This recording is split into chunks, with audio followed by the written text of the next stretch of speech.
今回の動画ではサイドストーリードストレスホリデーと同時期に実装されるオペレーター。ここからは集中していかなきゃ。前衛オペレーターラプルマの紹介及び概説を行っていきます。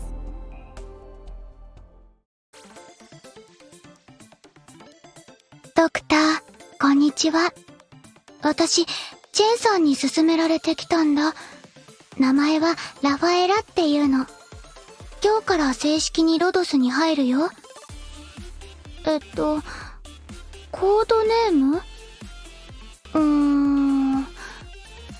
じゃあ、ラプルマって呼んで。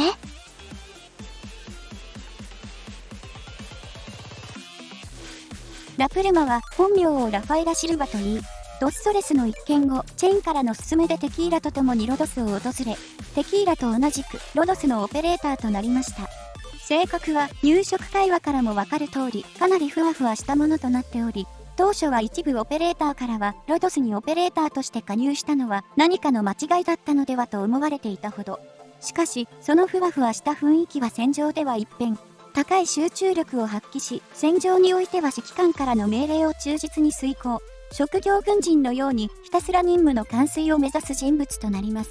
それもそのはずで、ラプルマの父はボリバル内で内戦を続けている3つの勢力のうちの一つ。シエルト・ボリビアンの中尉だった人物で、シエルト・ボリビアンは比較的軍紀が緩いこともあり、ラプルマはその父に従って軍の中で育っていったためです。ラプルマがオンとオフで雰囲気が一変するのは、このシエルト・ボリビアンの雰囲気を体現していると言ってもいいのかもしれません。なお、ラプルマは人懐っこい性格ということもあり、シエルト・ボリビアンの中では、まるで軍人たちの共通の宝のように可愛がられていたとのこと。しかし、そんな戦いの中での幸せな時間もつかの間、ラプルマの父は内戦の中で戦死してしまいます。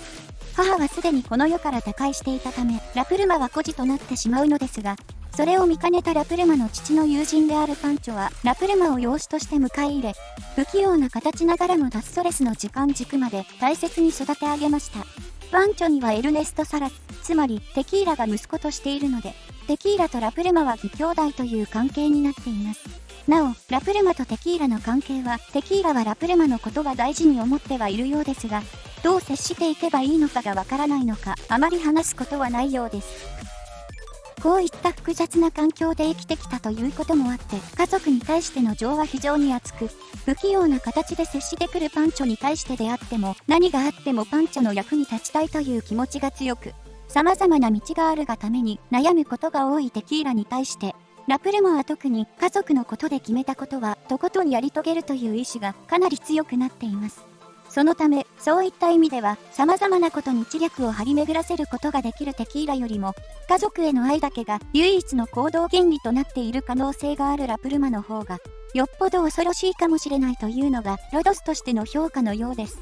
なお、このように少しミステリアスというか、不器用離れした感じがするラプルマですが、実際のところはロドス内においてはかなりの人気を誇っています。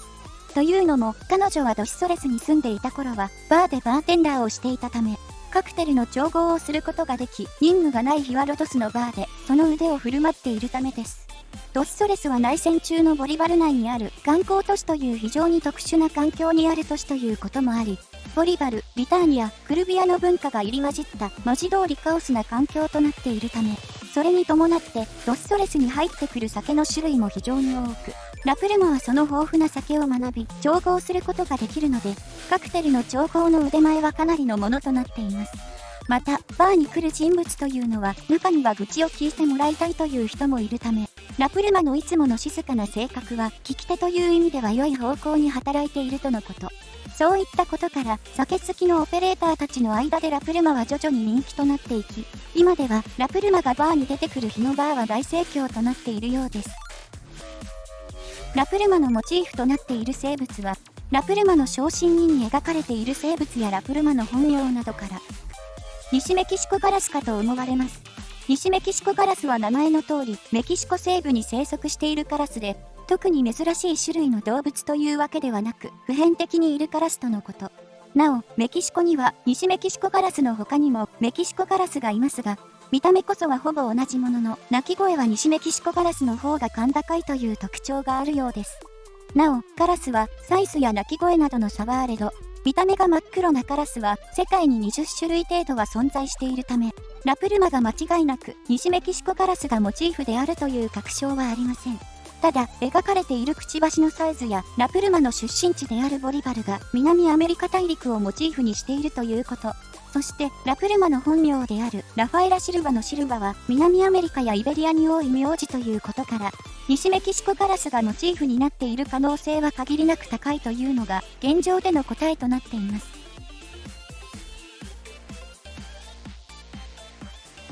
ドクター、私前よりも強くなったの？本当に？自分じゃ全然わかんないや。でもドクターが言うならきっとそうだよね。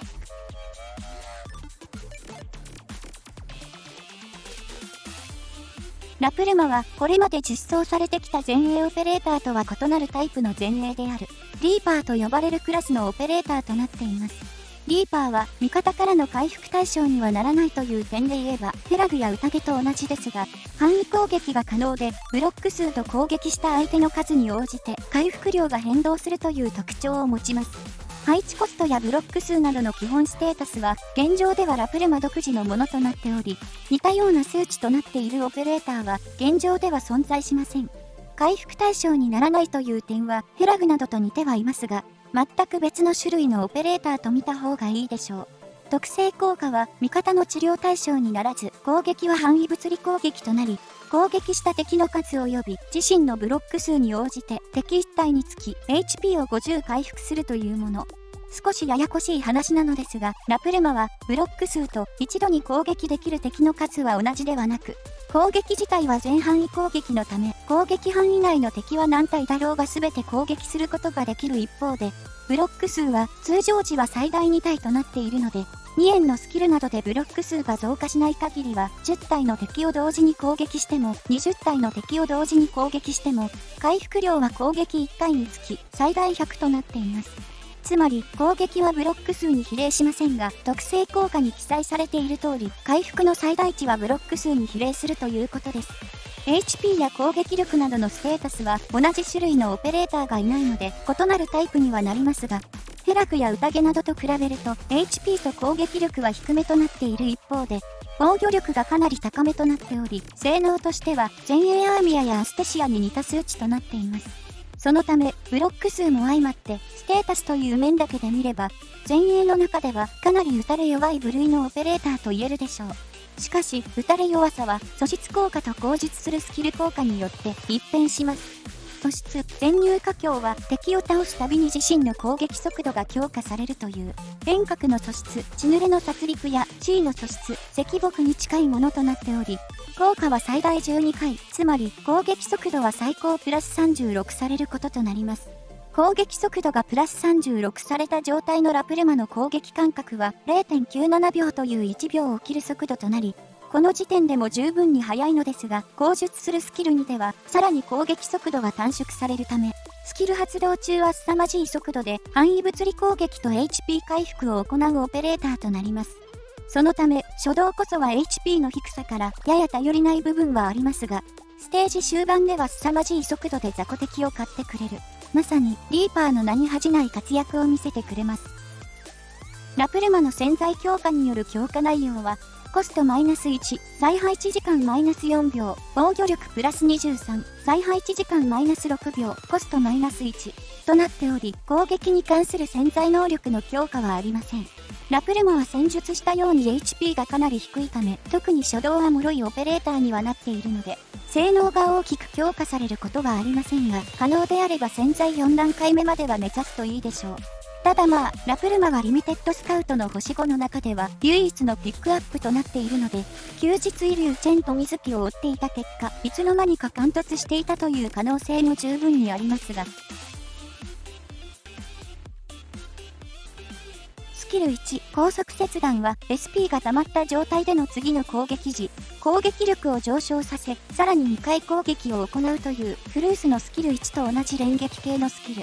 非常に単純なスキルになってはいますが、ラプルマの性能とはとても相性の良いスキルとなっており、ラプルマは特性の効果によって敵1体に1回攻撃するごとに HP が50回復するため、敵を2体以上巻き込んでスキル攻撃を行った場合、このスキルは2回攻撃なので、HP が200回復することとなります。そして相性がいい点はもう一つあり、このスキルの SP 回復の方法が攻撃回復であるという点です。ラプルマは素質の効果によって敵を倒すたびに攻撃速度が上昇していきます。ステータスの際にも紹介したように、最速であれば攻撃間隔は 0.967 秒となるため、特化3であればおよそ 1.93 秒ごとに1回スキルが発動するという攻撃回復系どころか自動回復系の単発スキルと比較をしても圧倒的なスキル発動間隔の短さです。スキル1の火力と他のオペレーターのスキルの火力を比較した表が上記の通りとなっており、敵1体に対しての火力という点で言えば至って平均的な数値となっています。しかし、総ダメージも平均 DPS も敵が1体増えるごとに同じ数値分加算されていくため、敵が3体であれば総ダメージは約5800となり、敵が5体であれば総ダメージは1万弱まで上昇します。敵が5体かつ素質効果が最大まで強化されていた場合の平均 DPS は5000を超えることになるので、雑魚敵の処理だけならばこのスキルだけで問題がないレベルです。一方でスキル火力の数値からもわかるように、一発あたりのダメージはそれほど高いものではなく、このスキルからもわかるようにラプルマは攻撃速度の速さによる手数と多数の敵に対して同時攻撃を行うことで火力を実現しているオペレーターです。なので、防御力が非常に高い敵に対しては HP の回復こそはできますが、殲滅までは厳しくなっているので注意が必要です。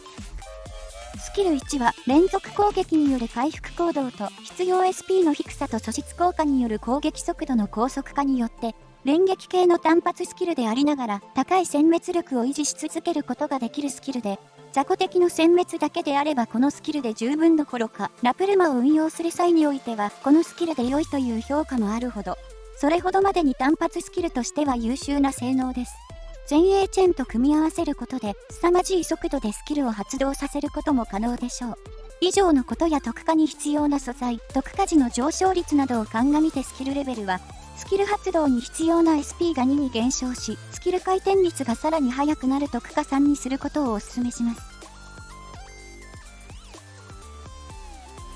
スキル2、リーピングは、スキル発動中、攻撃速度が短縮し、攻撃力が増加。さらに、HP が半分以下の敵に対しては、さらに攻撃力が増加した攻撃を行うスキル。攻撃力の上昇もありますが、注目すべき点は攻撃間隔の短縮で、スキルレベル7の時点で短縮率は 35%、特化3に至っては 50%、つまり通常時の半分まで攻撃間隔が短くなります。なので、スキル2の効果のみであれば、ラプルマの攻撃間隔はおよそ 0.67 秒となるのですが、大方の人はもう予想がつくでしょう。攻撃間隔は素質効果によってさらに短くなり、最速だと約 0.47 秒まで短縮されることになります。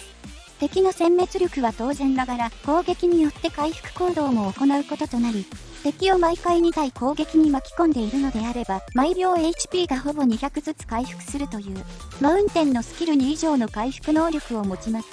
さらに、ここまでの攻撃速度となると、敵の防御力がよほどでない限りは、ほぼ短期で敵の HP を削ることが可能で、敵の HP が 50% 以下の場合、さらに攻撃力が最大プラス 50% されるため、シャマレといった脆弱持ちとの相性が非常に良くなっています。全範囲攻撃ということもあり、脆弱効果も十二分に活用してくれることでしょう。スキル2の火力と他のオペレーターのスキルの火力を比較した表が上記の通りとなっており、スキル火力自体は今回比較したスキルたちと比べると並かやや下にはなっていますが、一方でスキル DPS やスキル総ダメージはほぼ同じかやや上と言っても過言ではない数値で、圧倒的な手数によって凄まじい殲滅力を発揮していることがわかります。ましてや、今回比較したスキルは、ほとんどが星6オペレーターのスキル3、つまり、決戦スキルであり、星5オペレーターのスキル2が、星6オペレーターのスキル3と肩を張り合うことができるということ自体。防御力が高い相手には厳しい部分もあるとはいえ、かなり破格な性能と言えます。正直、今後星6のリーパータイプがどうなるのか、少し心配になるくらいです。スキルにはスキル1のような持続火力はない一方で、凄まじい攻撃速度によって繰り出される殲滅力と回復力が売りのスキルで、特に殲滅力に至っては星6オペレーターと並ぶことができるほどのものとなっています。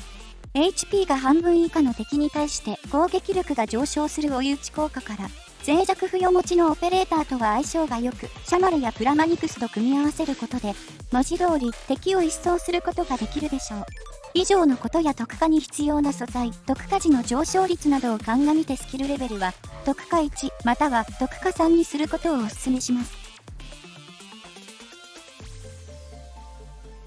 ラプルマの基地スキルは、どちらも加工書に関するものとなっており、一つはアーツ額を加工する際、体力消費が2なのであれば、マイナス1するというスキル。もう一つはアーツ額を加工時、75% の確率で副産物を生成するというスキルとなっています。アーツ額加工時、副産物生成確率が 75% 以上のオペレーターはラプルマ実装時点では、80% の遠隔とヘラグがいるため、副産物の生成確率は最高数値ではありませんが、体力消費減少を所持していないので、まとめてアーツ額を加工したい場合は、ラプルマを採用するのも視野に入れるといいでしょう。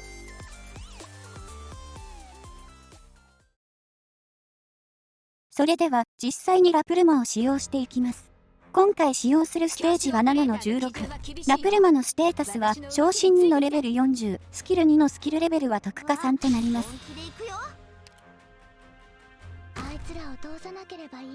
初動はこのように、ごく平均的な攻撃速度となっており、全範囲攻撃ということ以外は目立つ点はありません。敵を倒していない状態でのスキル発動時の攻撃速度はこの通り、後ほど最高速度の状態もお見せするので覚えておいていただければと思います。なお、ご覧のように一発あたりの火力自体はそこまで高いものではないので、防御力が非常に高い盾兵の HP はほとんど減少していません。そして HP の回復についてですが、ラプルマはあくまでも味方の治療対象にならないだけなので、ダクシンスカジのリジェネの対象にはなります。ラプルマはヘラグや宴のように HP が減少していなければ最高火力が出せないということはないため、攻撃力と防御力が上昇し HP も回復してくれるダクシンスカジは非常に相性が良いオペレーターとなっています。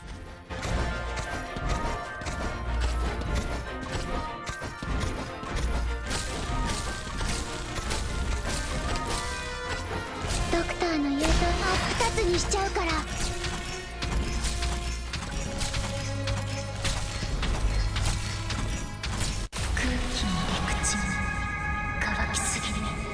この辺りからがラプルマが単体で出せる攻撃速度の最高速となっており、スキル発動中は雑魚敵であればほぼラプルマ単体で倒すことが可能となります。なお、ラプルマの攻撃速度が最大に到達したかはラプルマの周りに表示されている灰色のオーラで確認することができ、攻撃速度が最大まで到達すると現在表示されているオーラとなります。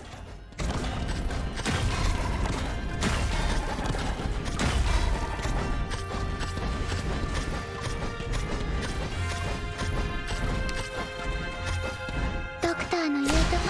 二つにしちゃうから。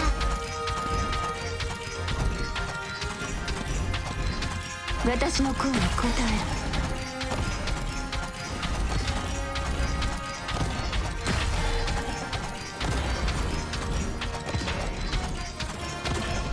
える。よくだよ、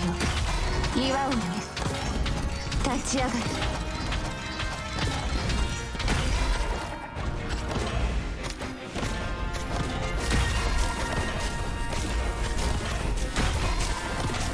大地こそが我が友。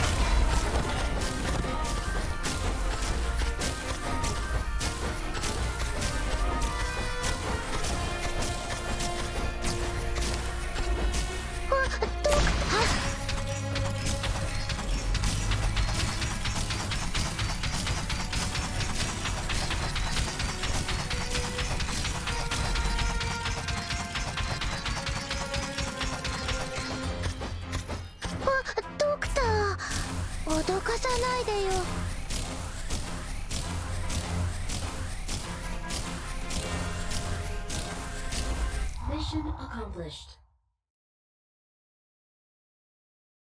大勝利！ドクター、私ちゃんと役に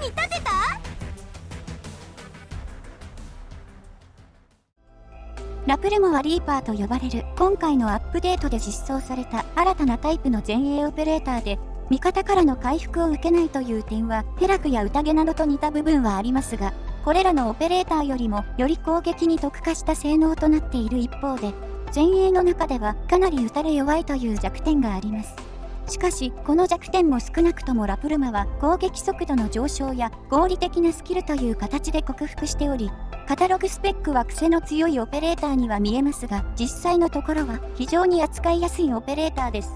防御力が高い相手にはほぼ無力という弱点はありますが、それ以上に雑魚敵の殲滅力が凄まじいので、配置場所さえちゃんとしてやれば大きな問題になることはありません。今後、活躍することができるステージも何気に多いオペレーターとなっているので、入手したのであれば育成しておくことをお勧めします。以上でラプルマの紹介及び解説を終わります。